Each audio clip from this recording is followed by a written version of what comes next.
On this episode, we chat with linguist and host of the You Too Can Learn Thai podcast, Kru Nan.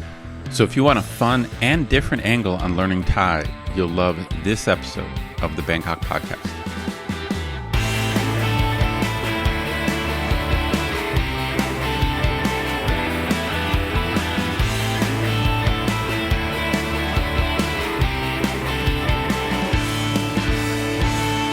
Sawadee krap, and welcome to the Bangkok Podcast. My name is Greg Jorgensen, a Canadian who came to Thailand in 2001 to find the true meaning of Kreng Chai. I found it last year, actually, but I don't want to inconvenience anyone by revealing what it is, so I'll just keep it to myself. Oh, you're so clever. A little inside Thai language humor there. Zing! And I'm Ed Knuth, an American who came to Thailand on a one-year teaching contract 20 years ago. Fell in love with endless protests that make me feel like I'm part of some exciting drama, but don't actually affect my life very much. So I never left. This is a great story to tell your friends back home. How are things going over there? Oh, yeah, I got to dodge burning cars and stuff.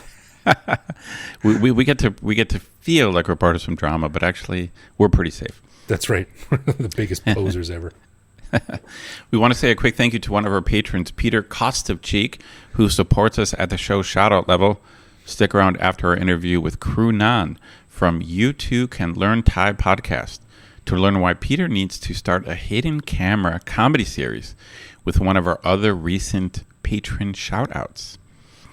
We also want to say a big thanks to all of our patrons who support the show. Patrons get a whole bunch of cool stuff, including our ad-free regular show a day early, behind-the-scenes photos and videos of our interviews, discounts on swag, access to our Discord server, and various other things that aren't available to regular listeners. But best of all, patrons like Peter also get an unscripted, uncensored bonus episode every week where we riff on current events and random topics. We just finished recording this week's bonus show, and we chatted about the ongoing protests and why it doesn't seem to resonate like previous ones did. A final happy update on Greg's Venus flytrap saga. Yeah. And some additional thoughts on the expat stereotypes that we discussed on last week's show. To become a patron, head to bangkokpodcast.com/support. I know everyone's waiting for your Venus flytrap update. Yeah. Gonna start a Substack newsletter, see what I can get. All right, well, on this episode, we are finally doing an interview that's been over 2 years in the making, believe it or not, and we are welcoming Kru Nan from the You Too Can Learn Thai podcast. Nan got her PhD in linguistics in the UK, where she studied language acquisition and education. She's a university professor, and in her free time, makes a podcast called You Too Can Learn Thai, helping learners of Thai practice listening while learning new words and expressions along the way. Definitely something, Ed, that I think you and I should take advantage of on a regular basis. No way, dude. We don't need it. Our Thai is perfect. We got to add another category to last week's show of stereotypes. Yeah, you're right. The person who lacks self-awareness about how bad their Thai is. the linguistic plateauer. I'm fine. I'm good. It's funny. Very funny. Actually, this episode was suggested by one of our listeners named Neil, who wrote a letter. Yeah, it was 2 years ago, but Nan was busy, and then I was busy, and then she was busy, and then all this stuff. So we finally connected a while ago and had a conversation that was very enlightening. So here is my conversation with Kru Nan.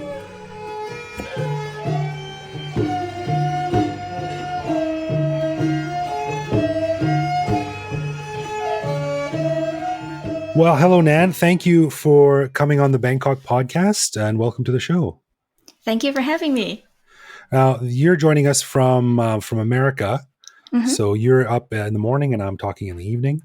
Yeah. And this meeting has been a long time coming. We've had a couple of our listeners suggest reaching out to you and getting you on the show, so I'm glad it's finally happened. And I just looked back, and the first email that I sent you was sent on June 12th, 2019. Yeah, So like 2 year anniversary has passed. yeah. So, I mean, your schedule, you're very busy, and my schedule, I'm busy over here, and then getting our time zones to match up. It took a long time. So welcome. Thank you. Yeah, I'm glad to have this opportunity. So how long have you been doing your podcast then? You're the host of You Too Can Learn Thai. Tell us a little bit about that. Well, so I started making the podcast, I think at the end of 2018, and that's when I finished my teaching in the UK. So I thought, well, I still wanted to continue teaching the students, and internet seems to be a good way to connect. So Yeah. I started a podcast. Do you do it every week or every 2 weeks? Or? Yeah. Well, at the beginning it's every week, and then work started to catch up. So it has been every 2 weeks, and then I have some hiatus. Just like I think Bangkok Podcast also has some hiatus as well, right? So I wish we had more. So yeah, I had some break, and now it's almost 50 episodes. Well, I thought it was interesting to discuss with you some specific things about the Thai language. Mm-hmm. And I mean, you and I had some early discussions way back about me coming on your podcast and speaking Thai. But embarrassingly, I had to finally admit it to myself that my Thai was just too crappy to come on and speak confidently about anything, which is a shame. No. You said like there are some topics that you are like gymnastic, super great at talking about. My buddy calls them balance beam Thai, because within 2 inches on either side, you're like front flips, back flips, whatever. But then like 1 inch to the side in your open space, and you're free falling and cartwheeling backwards. That's me. So one of the things that you and I were talking about in our leading up to this, we were discussing how people learn languages, like how our brains learn languages. Mm-hmm. And something you said that I found quite interesting was how babies learn languages. And we always talk about how kids can just, their brains are sponges. They just suck up everything. And that's called the critical period, where babies can't do much of anything because babies are kind of useless. So they just sit there and listen, and that's all they do. But adults can't really do that. So how do adults compensate for that? Can adults compensate for that? First of all, for the critical period, there is a hypothesis for that in terms of like the theoretical research, but we don't have a very firm conclusion yet, because most of the data is like observational. We can't assign children to different groups and let them start speaking language at different time. So basically what we notice is that the baby, they do pretty well, and they can be native if you start early on. And if you delay your start of learning a language until probably somehow like puberty, then it's very difficult for you to reach the native level. But having said that, there are some things that adults seem to do pretty good, like probably not as native as children can do, but adults can be quite good at learning language as well. The first one, though, is the speed of acquisition or speed of learning. Like if you just said that children like need a year or two just to listen and absorb the language. But for adults, you can just go to a class for 1 hour and you can start speaking right away. So this is kind of like the cognitive difference between children and adults, right? So I would say adults have kind of like a head start in terms of learning. So you can absorb thing or learn thing pretty fast when input is limited. And the advantages of children is they accumulate a lot. And at some point, there is like an explosion, exponential rise in their capabilities. I guess adults are able to contextualize language. You know, like babies might learn the word mamuang and manam, but they wouldn't know the difference between those two things. But even though adults might take, some time to learn those two things, mango and river, then they would be able to contextualize them together. Oh, mamuang belongs in the ponomai category, and manam belongs in the category with boats and bridges and things like that. So they have a bit more of an ability to connect those words with other words, which babies don't have. Yeah, I agree. It's like because adults have more developed mind in some parts. It's just like, some theories say that adults are better in terms of pragmatics as well. So pragmatics is like the interaction, how language is connected to interaction between the speaker and the listener. Just like if you try to explain why, for example, English speaking people, when you can't hear something clearly, then you probably say like, I'm sorry or pardon me, which sound quite polite, but for Thai people in Thai, we usually say "arai na," which is translated as "what." So for English speaking people to hear Thai people saying like "what," it will sound a little not so polite. And if you explain that, That's really funny because my son says the same thing. My son is 6.5, and when he there's certain things that in Thai that he's better at. I think he's stronger in English, but like if he doesn't hear you, instead of saying pardon or what, he'll go what, and I have to tell him like, I mean in Thai, arai makes sense, but the direct translation of what sounds a bit harsh in English. Yeah, I know, right? So yeah, that's one of the things, like this kind of deep understanding between about relationship between people may be a little difficult for children to understand. Yeah. Now, have you heard of the AUA, the American University Alumni Association? They had an English course a Thai course in Thailand for years and years and years, and a good friend of mine actually used to manage it.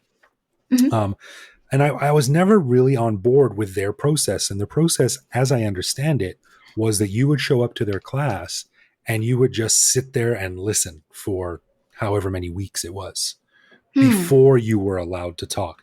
And this always struck me as really suspect. That definitely would not work for me. So you start to learn like a child. Yeah, exactly. Listen exactly. a lot. But you're not a child, you're an adult. And I think you have the capability, like you said, to take those new words and start using them in different contexts. Yeah, definitely. Also for adults, you have the help of your native language as well.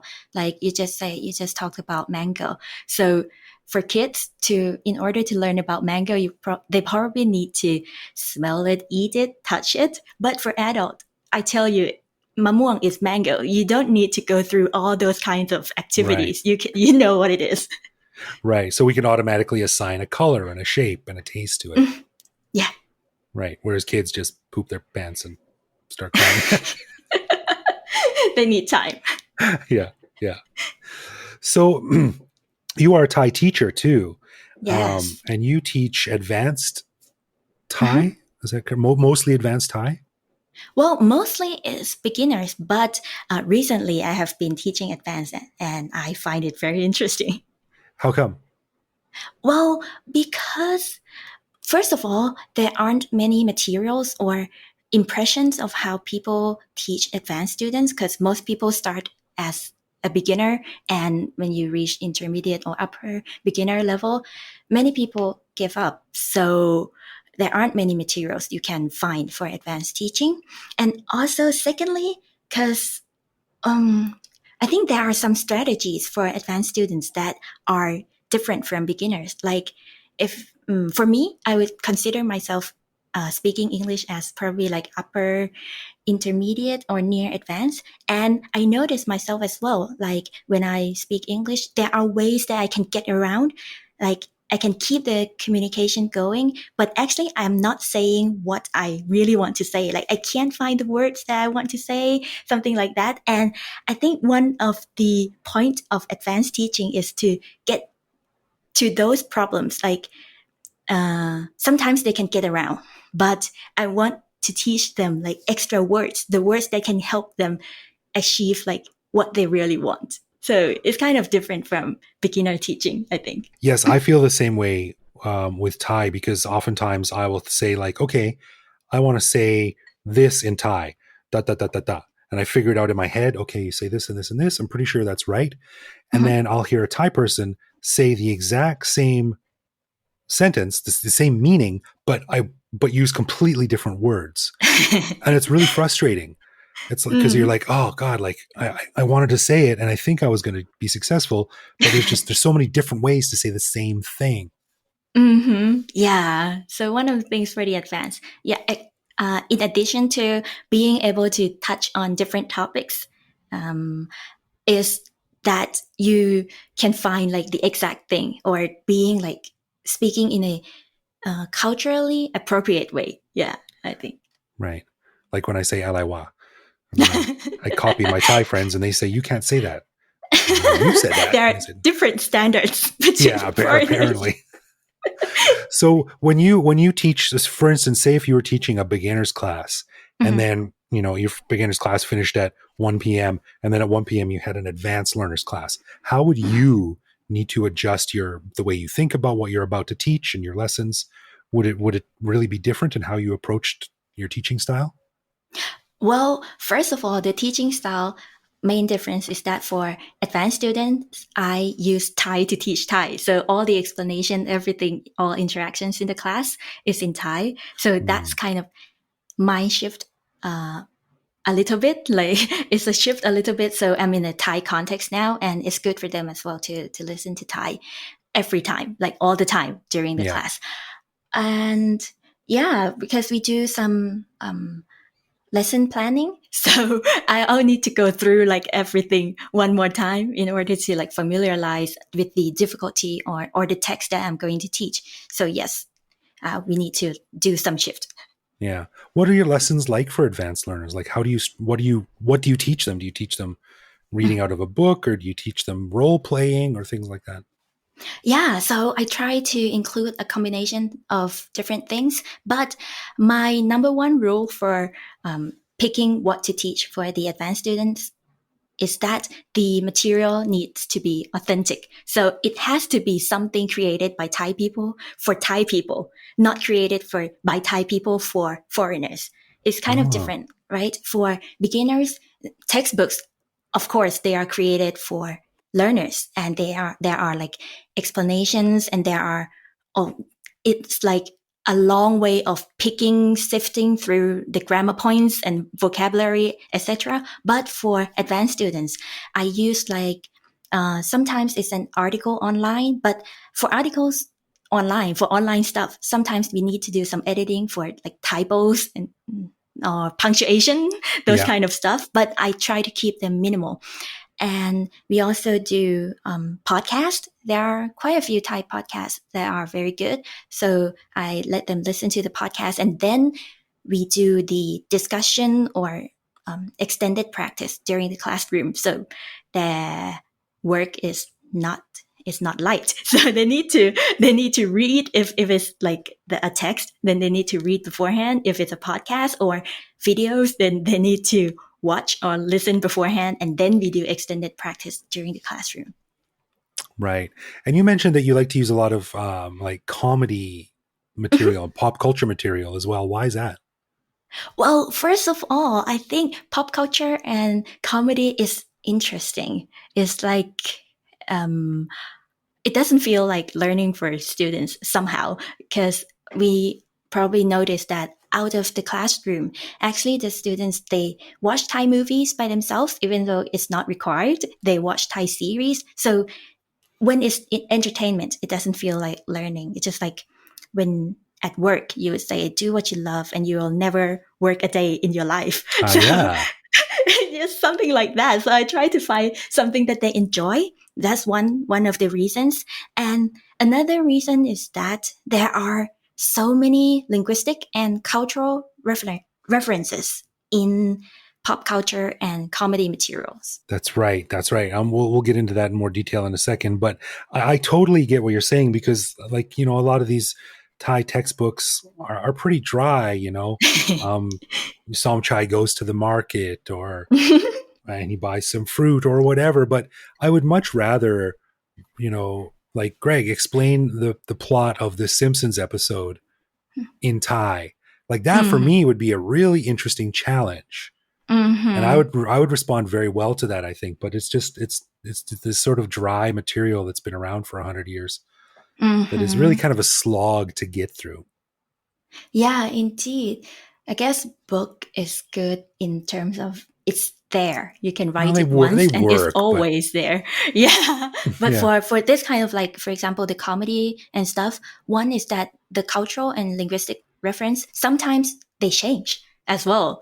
So it's related to time, and it probably require more preparation from the teacher side. So I guess that's probably one of the reasons why it's not that prevalent. That's right. And I think not a lot of Thai teachers would have time or the inclination to go and sit down and watch a bunch of Simpsons episodes so they could understand what, the student is talking about. Indeed. Let's talk more about pop culture, because when we were discussing your coming on the show, we had a really interesting conversation about the nuances of a culture and how they react to and how they relate to pop culture. And Ed, my co-host, and I have said on the show many times before that if you really want to understand a language, you need to understand the culture and especially the pop culture of that country, of the language you're trying to learn.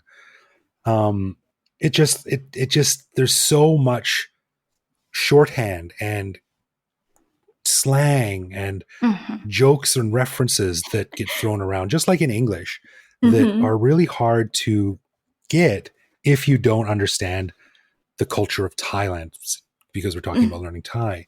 Yep. And you mentioned a really interesting story about a snake. I thought it was fascinating. Let's get into that. Yeah, definitely. So this is one of the skit from a comedy show that I found, and I used it in the advanced lesson as well. So basically in the story there is a man and a woman, and the man was trying to go after the woman. So in Thai, well, when I told this story to you, you said that it's a little creepy to mention that you dreamt of her. But in Thai, it seems like okay to say that you dream of a woman to mean that you miss her or to think of her. Right. So in the story, this guy had a dream about the woman. Yeah. And he told her, right? He told her. Yeah. He told her that he dreamt about her. And what's interesting is that in the dream, so he dreamt of a snake and it slithered in and it wrapped her. It wrapped her up.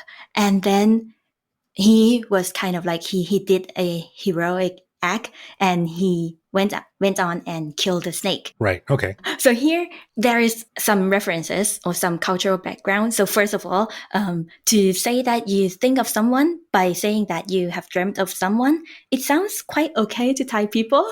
So really? I think that's one of the reference. Yeah. I think it's okay. Yeah. I mean, if you walked up to a colleague in an American or Western office and said, "Hey, I had a dream about you last night," I mean, alarm bells would be going off. Like, okay, really? This is weird. And creepy. Really?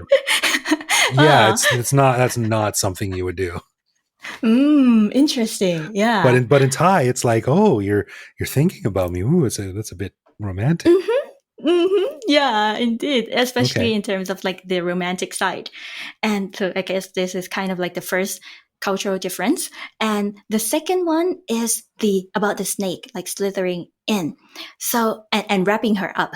So in Thai, we have so many superstitions, as you may notice. But one of one of the very widespread one is that, well, actually, if a woman dreams that she is wrapped by a snake, it means that she will meet a soulmate. It's kind of like one of the very important interpretation of dreams in Thai. That is not culture. How most Western women would interpret being squeezed by a snake. That would probably, I mean, the guy saying, "Hey, there's a snake wrapping you up, and I busted in and I attacked that snake to save you. I'm the hero." That's the interpretation that the Westerner would have. Yeah. So the heroic act is one of them as well. But I guess the main one, the more important one, is that you are meeting a soulmate who is me, kind of like that. Whoa, wow. Yeah, and the ending is also interesting. So actually in this story, the woman is not much interested in the guy, or maybe she hasn't paid attention to him. She paid attention to something else. So after he killed the snake, she interpreted the whole dream as telling her about the lottery number, because another interpretation, major interpretation of the dreams in Thailand is whether it tells you some numbers so you can buy the lottery, right? So she interprets the slithering of the snake as number 8, because it's kind of like left, right, circling. The snake is like goes in, and the snake slithers in the number 8. Yes, it's number 8. And then this one is linguistically related. So he said that the snake eventually died. So die, of course, you can say tai in Thai, right? But in order to make it rhyme or in order to make it a homophone, in the story, he used the word sun, sun, which is like sun xia, kind of lost, gone, sap sun, kind of, is part of the word. So sun can mean gone. And sun, it's a homophone of the number 0, right? Number 0 is also sun. So she said, Right. okay, so that means 80. I'll go buy a lottery with the number 80, ending 80. It's so fascinating. Okay, so just to sum up, so Mhm. a dude has a dream about a snake attacking a woman, and he Mhm. busts in and kills a snake. Mhm. For a foreign audience, they would think that like the woman was being attacked, she was in Mhm. danger, and Mhm. the man dreamed about being the hero and saving her. Mhm. For the Thai person, the woman is meeting her soulmate, Mhm. or someone is thinking about her in that way, and she also sees it as a good omen that she should go out and buy a lottery ticket for the number 80. Is that Yes. roughly right? Yes. I mean, it's so different. There's two completely different interpretations of that. Yeah, isn't it? Right. So, I mean, if you were describing that, if Mhm. I was describing that dream in Thai, I would Mhm. probably use words like, antalai, danger, Mm. I came in and I saved you and things like that. But Mm. I need to understand that if I was describing this dream to a Thai audience, the tone of how I described it, the words that I used would all need to be different. Yeah, or the parts that you emphasize, like it's Yeah. wrapping you, it's squeezing you.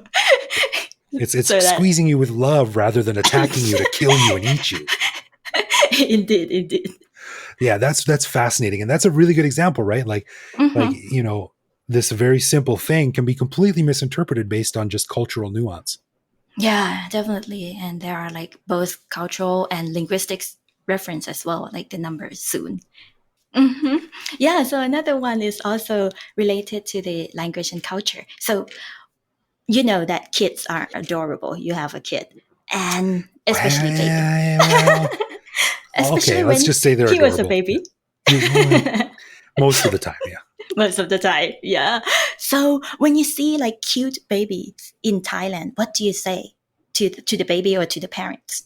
Say narak, Narak, right? And right? that's kind of like the standard. Like I would tend to, I would say I would have a gut feeling to say that as well. And if I was in like foreign cultures, I would not be afraid to say like the baby is cute. But actually in Thai culture, it's kind of a little taboo to say to a kid or parents that the kid is cute, because we have some superstition again that if you say that a kid is cute, then a ghost will know that too, and the ghost will take the baby away. Oh, jeez. Yeah, so that's why so maybe around your kid, it depends, because sometimes people know that you are from a different culture, so they don't do much of the Thai thing. But among Thai people, many people would say that the kid isน่ารักน่าชัง. So น่ารัก, means cute or adorable, but น่าชัง actually means unpleasant.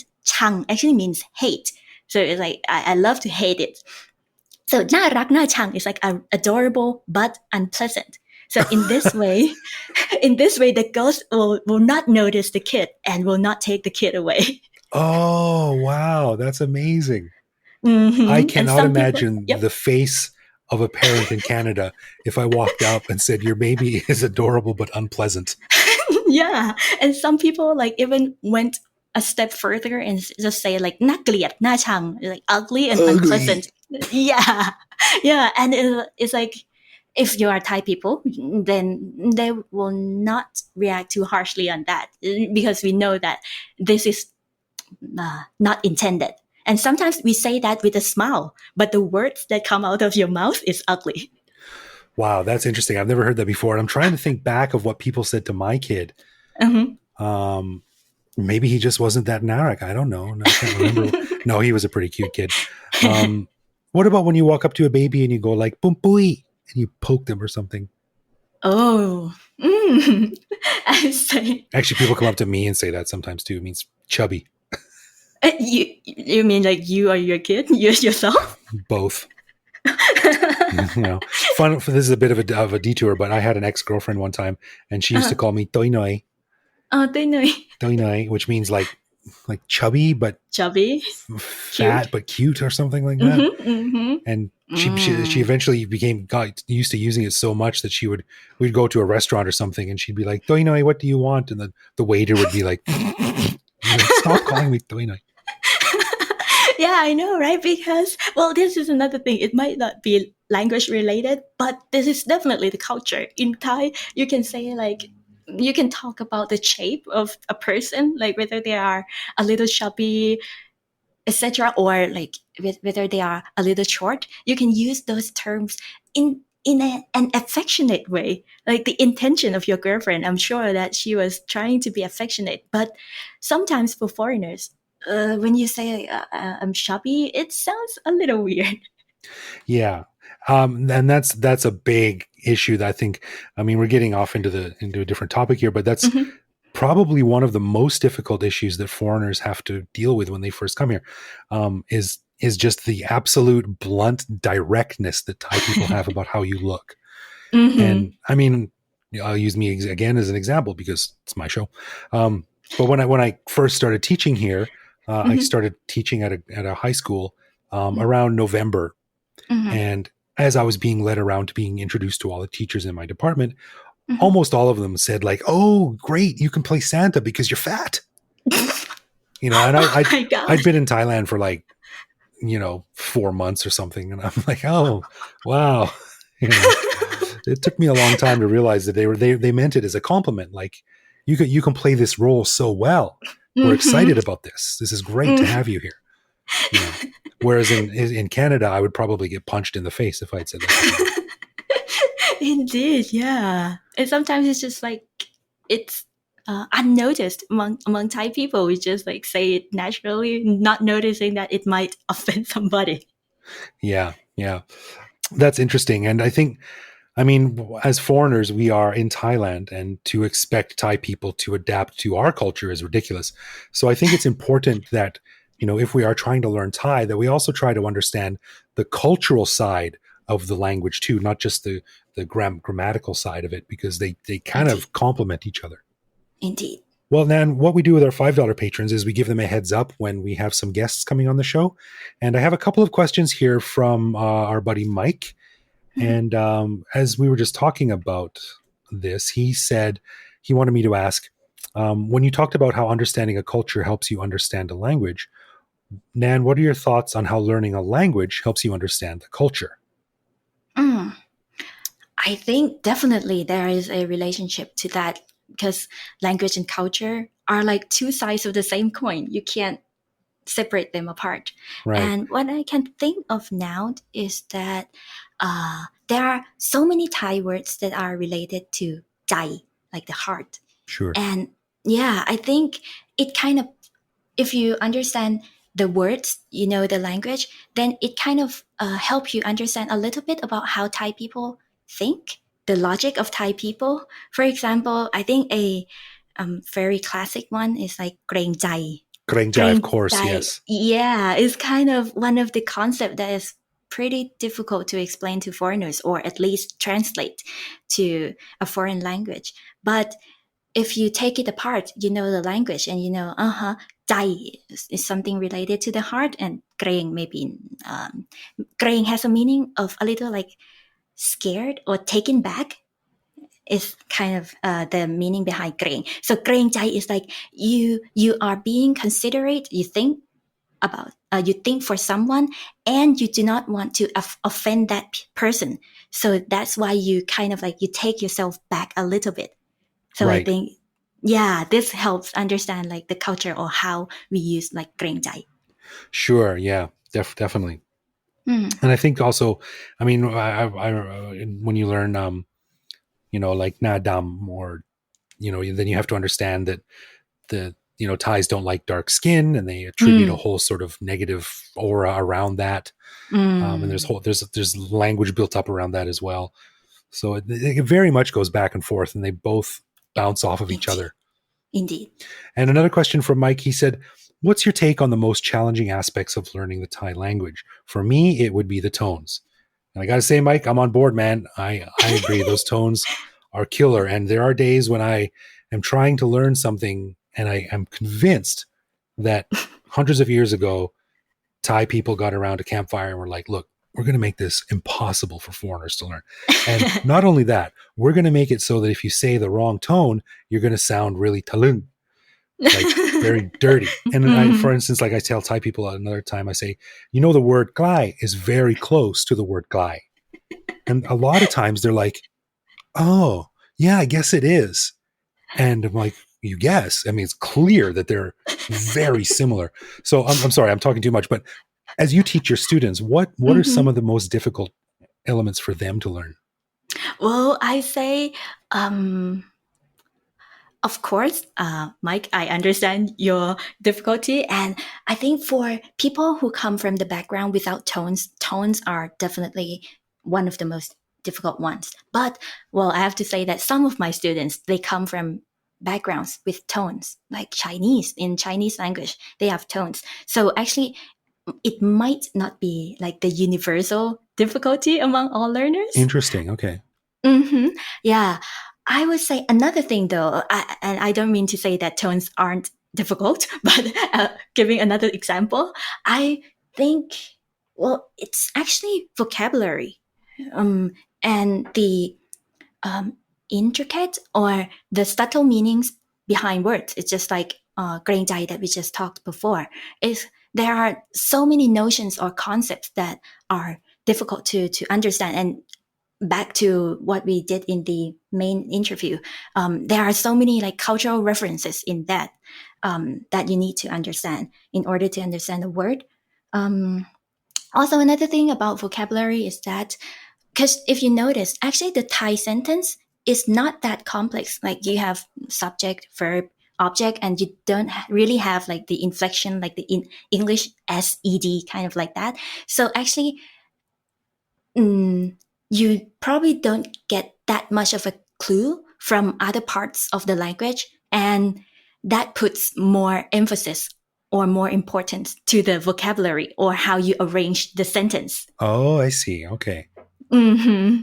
So because there's not a lot of subtle nuance in how you can modify the words, you have to choose the words correctly, more carefully. Yeah, that's my impression. Interesting. All right. Thanks for sending those in, Mike. Well, Nan, that was super interesting. I know you're busy. I don't want to keep you too long, but thank you so much for coming on the show. And I highly recommend listening to her podcast, listeners. It's great. And certainly hope that it'll help me, especially now, because before the pandemic, I was taking Thai lessons twice a week. And I was making some progress. I was shocked. But now, of course, I'm stuck at home forever and I can't take the Thai lessons anymore. So there's definitely a backslide for me. But now there's great resources online, one of them being your podcast. Where can people find out more about that or more about you? Yeah, so my podcast is called You Too Can Learn Thai, and it's available almost everywhere. I think everywhere you listen to podcasts, so like Apple Podcasts, Spotify, and major platforms, or you can visit youtoocanlearnthai.com to listen to the podcast as well. Cool. We also have YouTube and Facebook, which are not updated very frequently, but yeah, we have them. Okay, nice. Just search the podcast name. All right, Nan. Well, thanks so much for coming on the show. It's a pleasure to meet you. I'm glad after 2 years we finally got together. Yeah, I'm glad too. Thank you. And take care where you are. And we will maybe have you on again sometime soon. We can discuss more weird dreams that mean different things to different I'm people. excited to talk about all the superstitions. Let's get into ghosts. I love talking about Thai ghosts. Sure. All right. Thanks very much. Thank you.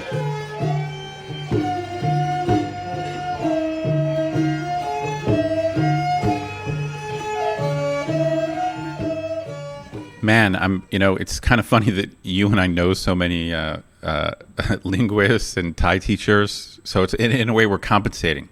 like for our, So instead of learning to speak Thai, we're gonna meet and befriend many experts on Thai language. Yeah, it's like a real fat person, like myself, say, who becomes best friends with like 5 health experts. And you're like, well, That's right. I don't eat very well myself, but I do know a lot of people who know a lot about the subject. So. It's true, though. But, her take is different. And I thought her emphasis on kind of cultural interpretation was cool because, when you're learning a language, you tend to focus on vocabulary. And I think her point about culture is well taken. Yeah, I agree too. And I think I like what she said about comedy too, like adding a tinge of comedy into everything. And I'm a huge proponent of that. Like I'm, over the years I've made, training videos and training material and commercials and movies and things like that. And I always say like try to make it at least a little bit funny or entertaining because that connects with people on a much broader level than something that's dry and boring and straightforward. So, but do you think more so in Thailand than back home? More so here? That's a good question. I don't know. I mean, maybe you could throw in a couple of boing sound effects and it would probably stick a bit more. But yeah, I think so. I think Thais, they very famously love to have fun and sanuk. So I think it would probably stick here just as well as anywhere else, maybe even more. Well, all I can say is all these Thai language experts, they do just make me feel more and more guilty. Yeah.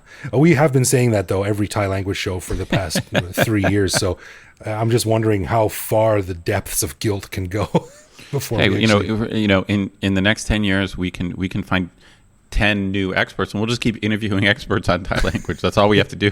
I'll just keep making friends with healthy, fit people.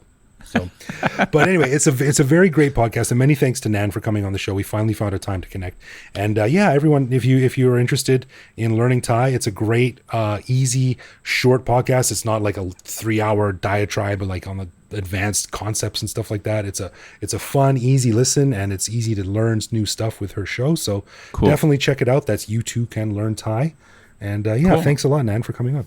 Yeah, that was great. Thank you, Nan, and I will check that out for sure. Right on. All right, let's get into Love, Loathe, or Live With, where one of us picks a particular aspect of living in Bangkok, which we then discuss and decide if it's something we love about living here, loathe about living here, or have come to accept as just something that we have to learn to live with no matter how we feel about it. Last week, Ed asked me how I feel about ketchup on pizza, so this week I'm going to ask Ed a question.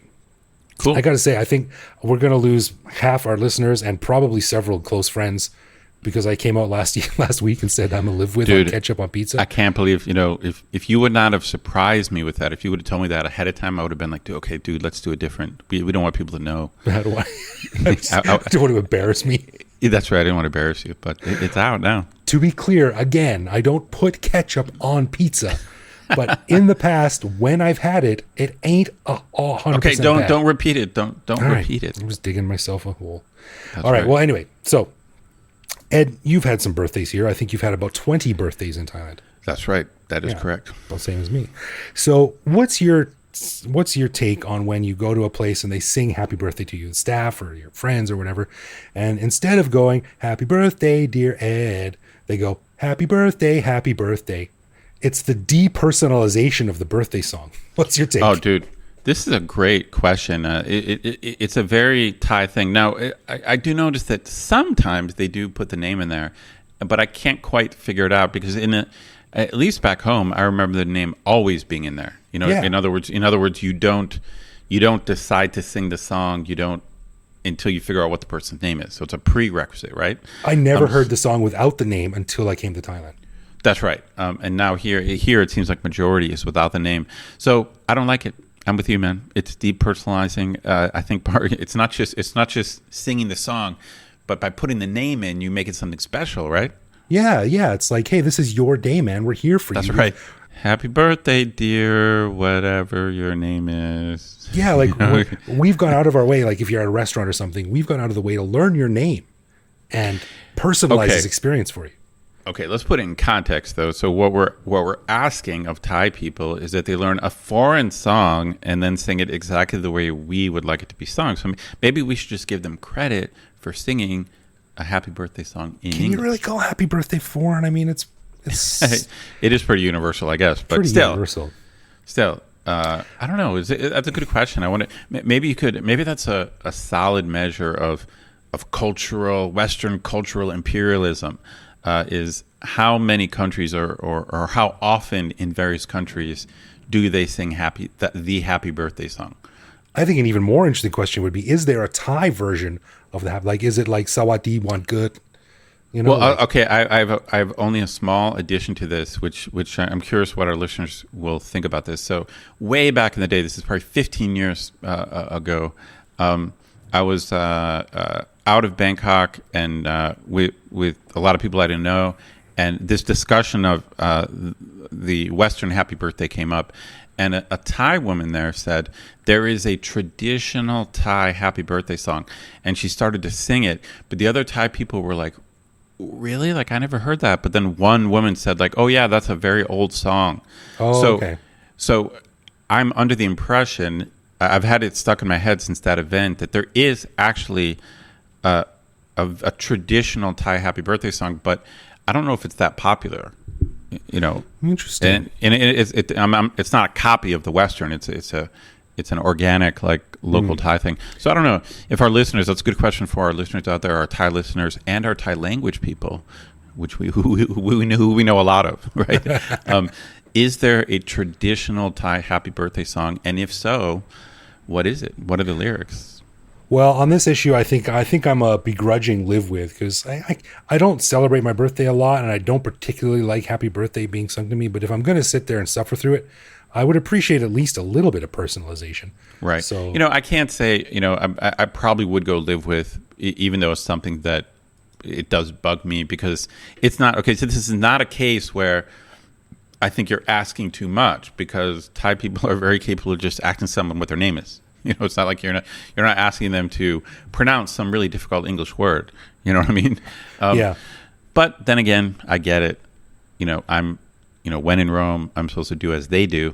But when you, in a way, it's like when you're overseas and then there's something, it's like Thai people may be eating at a Thai restaurant in the States, and they're like, I get it, I'm in the States, but if you're going to call this Thai food, please make real Thai food.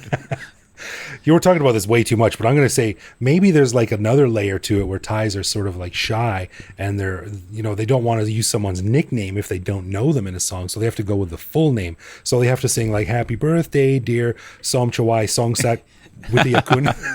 And it just messes up the whole rhythm of the song. It's a very good question. We'll ask our listeners, why do Thai people not often include the name? And then is there a traditional Thai happy birthday song? So I'm curious what our listeners and what our experts have to say. All right, to live with. Okay, so as we mentioned at the beginning of the show, we'd like to say thank you to Peter Kostovchik for lending us his support at the show shout-out level. Greg, what did you find out about Peter? Well, I had a couple of very nice emails back and forth with our buddy Peter. He's a lot like you and me, Ed. He came here for a little while, turned into a long while. And he came in here, and actually he came in 2018, and he was doing software development on a short-term work assignment. I'm just going to be here for a little while. I see. We've heard that story before. Right. Turned into 2.5 years, and he finally got an offer to transfer permanently. And he said, yeah, he jumped at the offer. Boom, came to Thailand, COVID. He got COVIDed. Damn. He didn't get COVID. He, was caught up in the COVID situation. Oh, I see what you're saying. Either way, yeah, right, yeah. So you think you're free, yeah. and then you're not free. Welcome to Thailand. Stay inside for 2 years. That's right. That's right. But it's funny because he said, I said, is there anything interesting, that you want to say? And his story is actually the exact opposite with one of our previous guests, one of our previous patrons, S. Viv. Peter says, I always like to get spicy food when ordering. I love spicy food, and I mean spicy, even too spicy for most Thais. Wow. But anytime ordering and asking for pet mak mak results in, yeah, sure, look from the vendors, and I'll end up with farang spicy. That's right. Which is what I like. So he says, luckily, when I returned several times in the same place, his spiciness level is gradually increased over time to at least Thai spicy, which unfortunately still isn't enough for me. Damn, stud. Yeah. So I thought it'd be funny if he went out with S. Viv, because S. Viv is one of our patrons who is Thai but does not like spicy food. So they should do a switcheroo. So like the Thai guy would be like crying, and the Farang guy would be like spicier. Yeah, that's great. I like it. Yeah, I'm all for that. It'll be good, like a good hidden camera show or something. There you go. $1 million idea, and I'll only take 5% off the top. That's nice of you, man. All right. Thank you, Peter. Yeah, thanks, man. Okay, final thanks to our patrons who support the show. Patrons get a ton of cool perks and the warm, fuzzy feeling knowing that they're supporting the show. Find out more by clicking support on our website. And connect with us online. We're Bangkok Podcast on social media, bangkokpodcast.com on the web, or simply bangkokpodcast@gmail.com. We love hearing from our listeners and always reply to our messages. Yeah, we do. You can also listen to each episode on YouTube, send us a voicemail online that will feature on the show, chat with us on Discord, or even reach out to me directly on Twitter where I am BKK Greg. So thanks for listening, everyone. Stay safe, and we'll see you back here next week. Absolutely.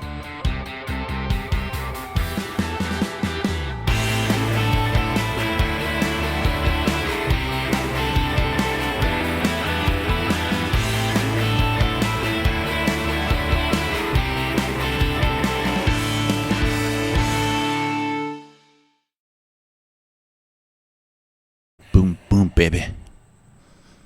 Boom, baby. Easy peasy Japanese. Now my son is going to start influencing the slang sayings that I say, which are in turn influenced by YouTube. So in effect, YouTube is influencing my linguistic hipness. You're a child at heart. Child mentally, some people would say. Most people, I'd say. All right.